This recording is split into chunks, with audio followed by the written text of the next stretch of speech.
সাত সকালে সিরাজ চলে গেছে পার্সেল রিসিভ করতে, আর আমি ভিডিওটা করছি ব্যালকানি থেকে, যেটাও জানে না। ওর তো একটার পর একটা পার্সেল আসতেই থাকে, আবার বেশিরভাগটাই রিটার্ন করে দিতে হয়, কারণ ওর ড্রেস নিয়েও ভীষণ কনফিউশনে পড়ে যায়, যেটা সলভ করার ক্ষমতা আমারও নেই। তাই পার্সেল যারই আসুক আনবক্সিং কিন্তু আমিই করব, যেটা আমি অলরেডি শুরু করে দিয়েছি। আর আমার মনে হয় এটাও রিটার্ন করতে হবে, কারণ ও কটন অর্ডার করেছিল, দিয়েছে সিনথেটিক। ভাই সেলাররা তো বিরক্ত হয়েইছে। আমার এখন চিন্তার বিষয় ফ্লিপকার্ট কোম্পানি না রিটার্ন অপশানটাকে তুলে দেয়।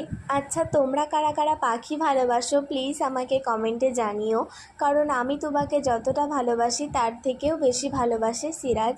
তাই ও কাজের ফাঁকে যতটা সময় পায় সবটাই তোমাকে দেওয়ার চেষ্টা করে, সেটা তোমরা ভিডিওর মাধ্যমে দেখতেই পাচ্ছ। এখানে দেখো, সিরাজ ঘুমাবে বলে আগে থেকে আমাকে বারণ করে দিল আমি যেন ওকে বিরক্ত না করি, কিন্তু আমি তো বিরক্ত করবই, কারণ আমি নিজে কোনো দিন দুপুরে ঘুমাইনি।